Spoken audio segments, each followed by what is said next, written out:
Alice's garden. Alice is a student at Bristol University College, and we're here to prune some apple trees here. So these are what's classed as the Espalier apple trees, where they've got a central stem and the framework goes out from the central stem. So it's lovely, it's a lovely garden that we're in here.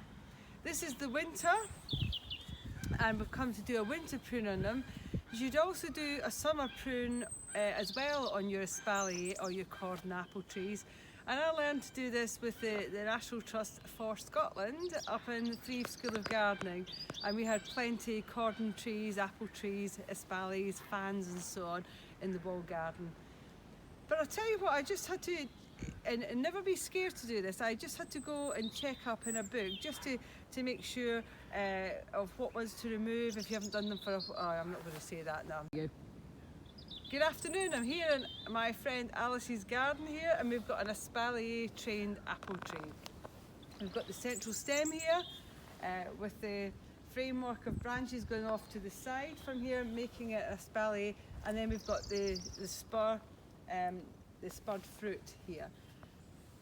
So what we're going to do is we're having a look at the shoots, what ones to remove and what ones to thin out, for example. So these growths here, they're normally pruned out in the summertime. These are the new shoots, and they're normally pruned in the summer, a summer prune, down to about 3 leaves, which would be 3 buds.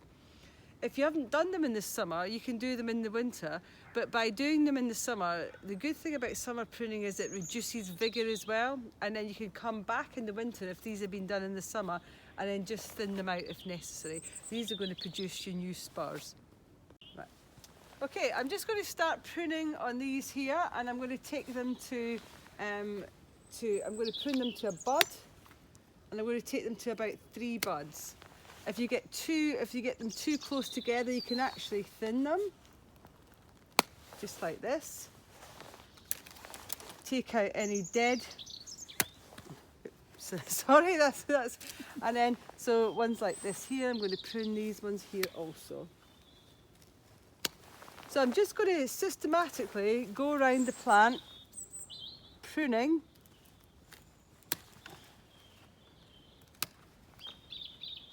To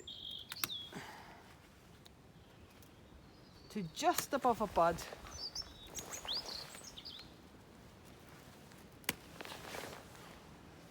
Now, one of the winter jobs, because I said you can split them into winter and summer, one of the things about the winter jobs is to thin the spurs out.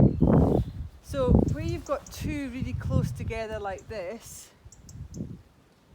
I think we're going to take this one out because there's only a small one here, so I'm going to take this one out here. There we are. So yeah, so I'm just going to go through and do a bit of thinning as I go as well.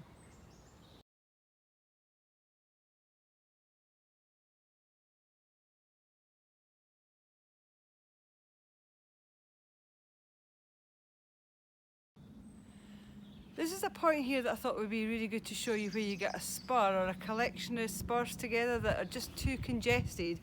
So do you see how these 2 are really close together like this? I'm going to take out one or the other, and I'm going to take out this one and leave these ones here. So I've got to get my secateurs in. It's a bit awkward.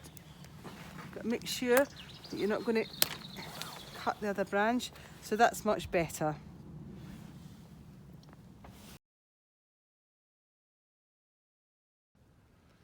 So we've got quite a long one here, and I think it would be quite good to shorten it up to the framework here. So I'm going to just take it off to where it looks like there was a node at one time. If it doesn't bud up, we can just take it back here, and then we've got this spur here that's developing. So it's better than it coming right the way out. So we're getting there where you can see what we've done already. I'm just going to go along and do the rest of them. But you know, it's a really good winter job to keep you going. Pruning certainly does keep the heat up. So I'm going to get on with it. Bye for now. Now we've finished. It was actually quite easy to do. It's easy because it had been done well beforehand. You know, you've got a good framework in here. The person, Maggie's, oh God, Awesome.